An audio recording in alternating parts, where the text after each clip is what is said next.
which is quite impressive. I really do not have any special message to share with you, except to share one very small thing with you, which you all can understand very well. Once I happened to visit my master, Babuji Maharaj, in Shahjahanpur. This was sometime in the ending of the year 1979, the month of November or December. And North India is quite chilly that time of the year. Temperature can really dip down to 3 degrees, 4 degrees. And mornings are quite chilly. Besides that cold, you can also feel the dryness on your skin. Often some individuals will start even bleeding from skin. That sort of a dryness used to be there. One fine morning, I was sitting there alone, and then later on Babuji came in the veranda and sat down. Having noticed me, he called me in Hindi, "Yahan aao, yahan aao." And I just sat beside him on the ground with my knees knelt. And he drew on his palm. Since the palm was very dry, he scratched himself, made a line there on his palm, straight line. Then he asked me, "You understand?" I said, "No, Babuji." Then he drew another line from it. See, now there are two canals. So you understand? I said, "No, Babuji, I don't understand." He said, "The water is flowing in this canal, and when I make a second canal, the force reduces almost 50%.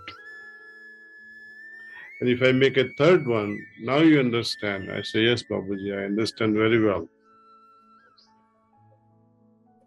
So when our focus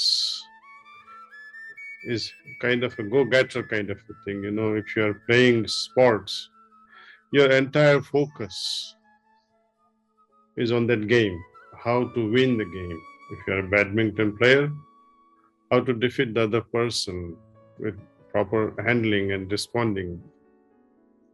Same thing with basketball, same thing with cricket. You have to be so efficient that you supersede the other team or individual.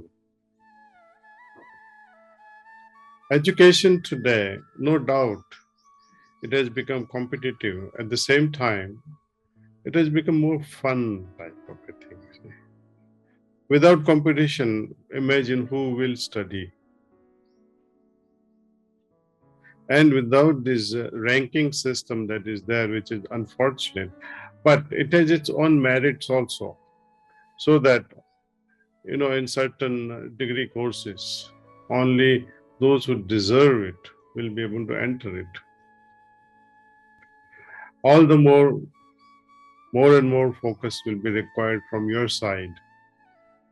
So I wish you not only pay attention to your games, your extracurricular activities, but also to your studies.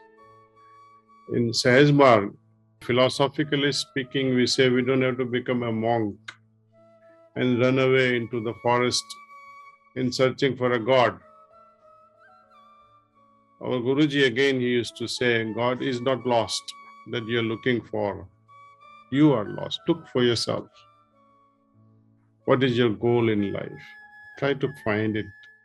What is the thing you like the most to achieve at any cost? He says you should perform so well in your material world also that you flourish and you don't become a parasite or a dependent on somebody else for your livelihood. You must be very successful even in the material world, bhautik jivan as they say in Hindi, or materialistic life where we earn money. Imagine what life would be without making money. You need to make and spend it wisely. That's one. So Babuji Maharaj used to say we need to balance our material life and our spiritual life. We need to pay attention on both. Similarly, as a student, I don't wish you to become all of a sudden so spiritual, but please pay an attention that what is the difference between religion and spirituality. Try to find it, the difference. Try to interact with your teachers whenever you can. Read our books. You'll get a lot of ideas from such philosophical aspects of our existence. Many of us have this fundamental question that who am I? Where am I coming from? Where am I going from here? What was I before this current birth?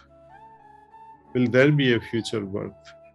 So these are all fundamental questions we as students love to discuss.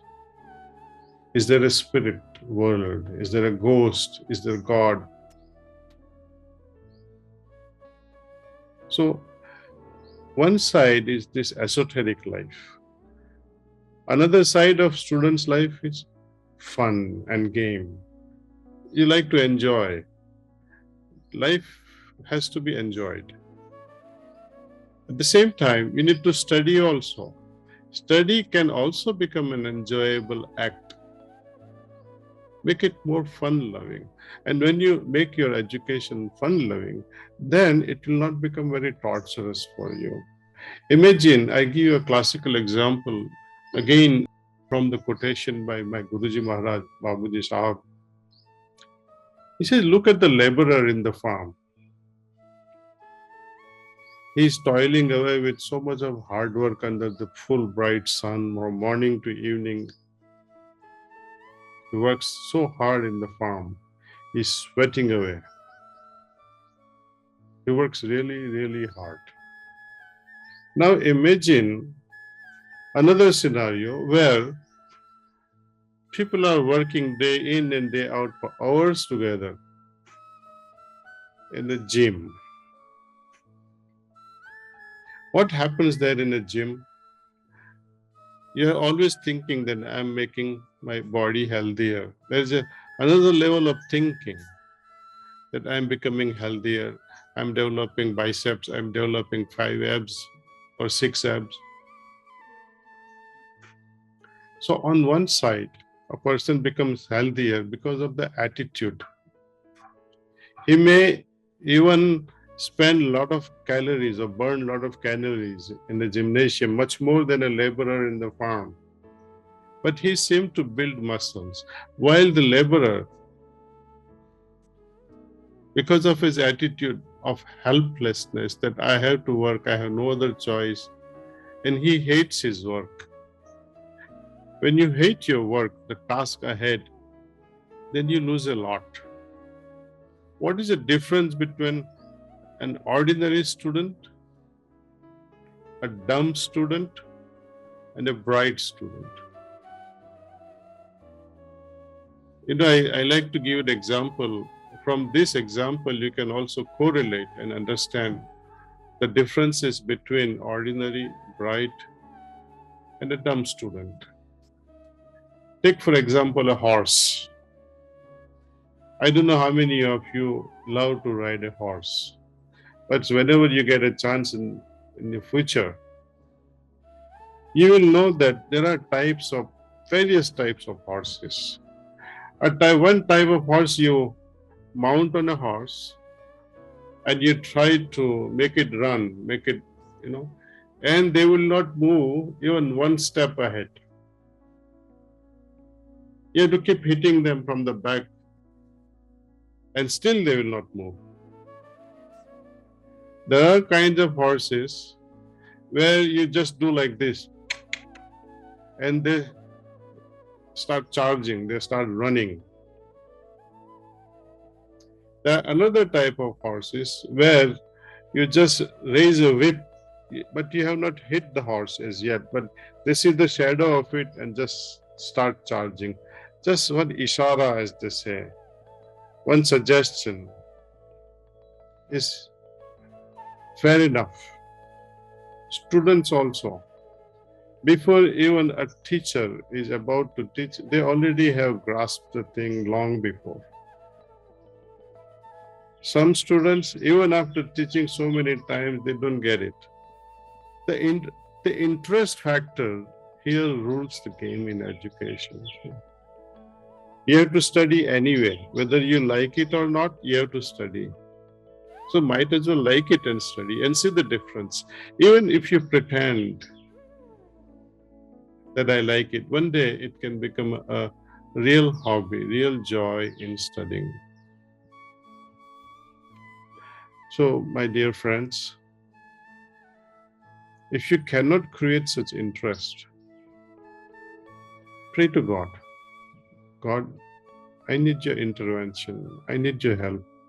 It is not that I don't want to study. I would like to study, but I don't have interest. Please help me. At least this much we can do at bedtime before you go to sleep. Try this and see what happens.